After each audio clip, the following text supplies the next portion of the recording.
So we just have a few minutes before we get into that half-hour panel mayhem. And so I just want to ask you just a few questions to start the day and set the stage, really. I want to ask you about the industry a little bit, and then I want to ask you, after being at the head of goeasy for so many years and being part of the goeasy family for 14, lessons learned as a CEO. And so let's start by talking industry. So as you know, Jason, I'm a huge advocate of contiguous lending. I think of our community as even though you guys think of your companies as separate companies, I don't. I think of you as just a journey for the borrower in many cases, and especially in the consumer space. So, you got, starting at non-prime and going through to prime, and we're servicing that journey. So my question to you is, talk to me a little bit about the role in that context that the non-prime lenders play. Sure. So I guess probably the first rant I would want to go on is I actually think it's quite unfortunate that we have such a distinguishing mark between prime and non-prime for the same reasons that you've noted. Ultimately, we have a population of Canadians that have various grades of credit, and all lending is priced according to that risk. And so to your point, I think it's just one continuous set of Canadian borrowers that are all looking for they all have the same goals and aspirations: home ownership, healthy, wealthy lifestyles. And this identification of non-prime and prime creates, I think, an actually quite unfair division. Even within goeasy, we used to think of the customers as non-prime Canadians, and we're trying to get better at changing the vernacular to say it's Canadians that have non-prime credit scores. The people themselves are just like prime borrowers, all the same goals, all the same aspirations, all the same dreams and wishes. And ultimately, we believe in this concept of a free marketplace where credit's available, companies can compete and offer credit at rates and terms and based on credit models that make sense for them, and that free market is what stimulates competition, and that's what stimulates choice for borrowers and ultimately leads to consumers getting access to better, more innovative products and over time actually bringing prices down. Right. So actually, just as a question within that is, from your experience at goeasy, then we're talking about graduating folk by reporting trade lines. How many of your borrowers then sort of graduate? They're coming in on one side potentially, deep non-prime. How many graduate through to better credit scores? Yeah. So our experience has been that when we issue a customer a loan, on average, by the end of the first year, a third of them have graduated back to prime. So we've actually monitored their credit file and identified that they've been able to open and access a prime credit trade.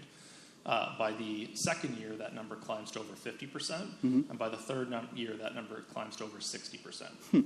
So the majority of Canadians that use higher-cost non-prime lending products use them entirely responsibly. They actually aid and abet in their ability to rebuild credit and improve their financial literacy and financial wellness. And they do get back to lower cost borrowing, and they do it generally much more quickly than when they've been locked out of access to the credit market or had to turn to more expensive products like payday loans. Right. So in that, I guess we kind of have a conversation without talking about the APR cap. As everybody knows, we've moved into this 35% implementation sort of deadline. The government's also discussing embedding insurance within that calculation. I know this is a bit of a boil the ocean question, but what is the impact then to borrowers? If we're talking about contiguous lending, we're talking about graduating somebody to prime, what are the consequences of continually sort of whittling away at the ability to lend to Canadians in the deep prime space, a deep non-prime space? Yeah, look, I think that this is a group of experts in the room that understand the basic economics of lending, which is that credit is priced according to credit risk. And ultimately, as you regulate down the maximum rate that the industry can charge, it just means there's more and more customers and borrowers on the fringe where, based on their credit profile, they start to lose access to mainstream regulated licensed credit. So I think that everybody can have a different view based on their own political ideology around what is the right number. 10, 20, 30, 40, 50, 60, 70, 80, pick your own number. I mean, everyone in the room would probably have a different view on what they think the right threshold is. But we shouldn't deny the simplicity of the fact that no matter what the number is, there's always going to be customers where based on the risk of the profile of the customer, you need to charge a marginally higher APR to be able to give them access to credit and vice versa. And so all we've been trying to do through goeasy and through the CLA is just draw attention to the fact that pick your number, but just be aware that you can't have both price and access. You've got to take a pick. If you want lower price, you are going to eliminate access to credit. And there are consequences of that. A lack of access to credit from licensed, regulated companies that are operating under the veil of regulation and concerned about brand and reputation are going to operate in a certain way. And outside of that, you're going to end up pushing customers to less desirable sources for credit, whether that's higher cost payday loans, illegal lending. There's just a bunch of other options that are not going to necessarily be as healthy for the customer financially. And so we're just worried that this change that's pending, look, there's going to be a bunch of customers that will get lower cost credit as a result. Someone will lend to them at a lower rate than they were previously getting access to, but there's also a whole bunch that's not the case. They're going to lose access to that credit. So you mentioned politics, and I know everybody's sick of politics after yesterday, but with the looming, election on the Hill sometime, next year, what will the elections? How will the elections impact what you just talked about?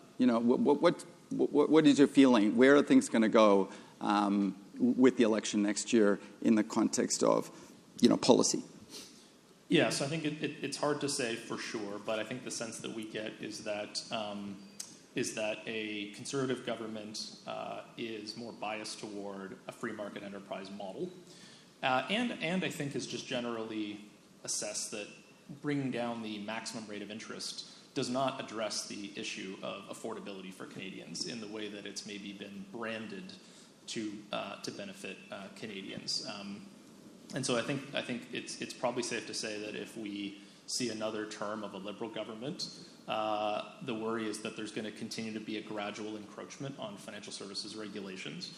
And I think an important point I want to make there is that, you don't have to be a company in the industry that is directly affected by the maximum APR issue to be willing to take a stance on the issue, because each time regulations tightens the industry. Regulations are important, they should exist, but as they tighten the industry, you stifle innovation, you reduce competition, you make it harder for new companies to enter and make the barriers to entry higher. So I think there needs to be an understanding that we just have to be cautious around how much regulations continue to affect the free market of this industry. So hard to say where this goes, but I think that we are concerned about these continuously just throwing in new regulations without a lot of thought, a lot of planning that has a significant number of adverse consequences that are being considered. Politics over policy. So let's turn to Jason. So I want to talk a little bit about leadership. I remember, we were up in Ottawa together, and we just had a meeting with Andrew Bevan, and I think we were down at Tim Hortons grabbing a coffee, and I was heading out to the airport, and you were heading out to visit all your stores, the 8 stores, I think, that you have in Ottawa. And so in that context, I want to talk to you a little bit about, I want you to talk to us a little bit about corporate culture, which I know is very important for you. And what is the impact of that culture on business performance? Because at the end of the day, I think that's really what you're trying to cultivate in a company. Talk to us a little bit about that.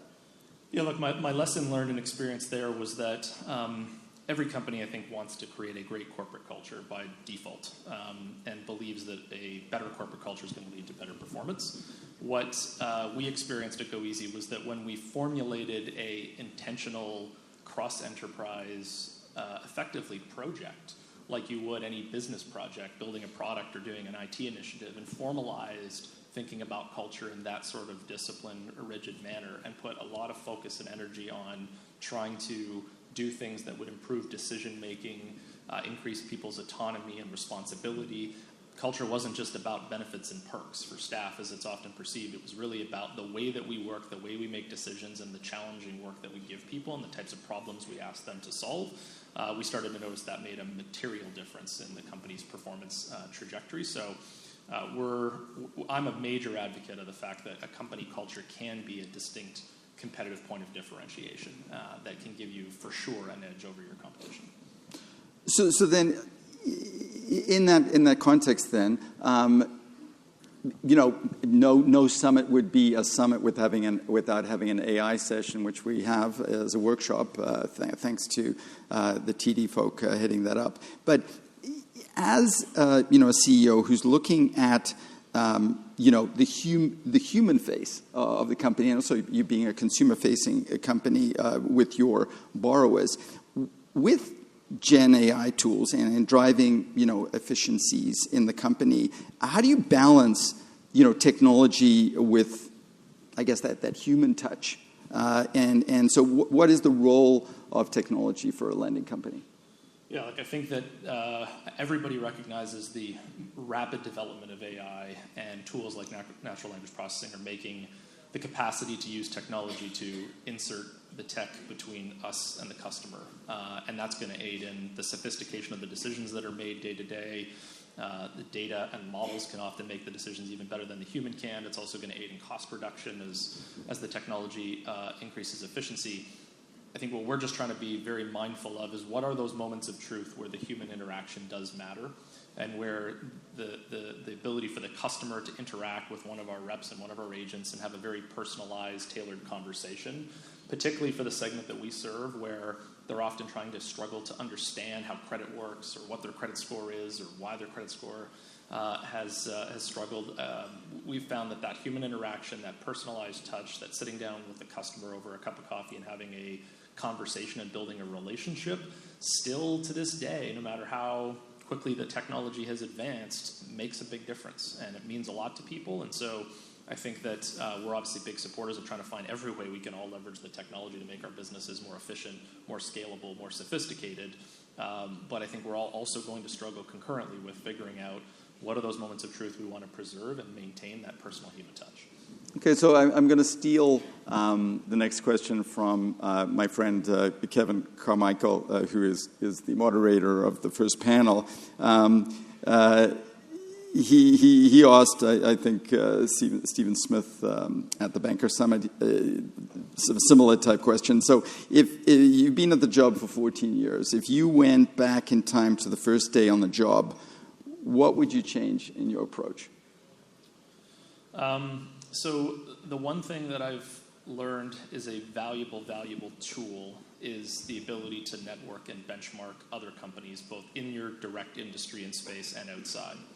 And it took me too long to find out that you could pick up the phone and often call almost anyone, even in your direct sector, direct space, even your direct competitors, and be willing to share ideas and benchmark. And 99% of the time, people are willing to do it. And I found that whether you're networking and benchmarking a good company, a bad company, a company in your industry, a company outside, there is always a great idea to steal in the way people run companies, the way they think about pricing, the way they think about customer experience, marketing, operations, culture.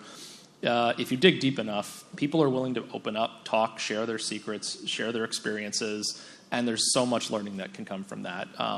We eventually started getting to the point where we went on purposeful benchmarking road trips and just traveled around North America visiting and networking with other companies. And you'd be surprised how if you pick up the phone and call a complete stranger, tell them you're in town and you'd love to meet up and visit, they're willing to host you, bring you in, and share a ton of information. So if I could go back to the very first day, I would learn that lesson sooner than what I did, because I just got a ton of learning and insight from meeting and networking with other companies that were willing to share.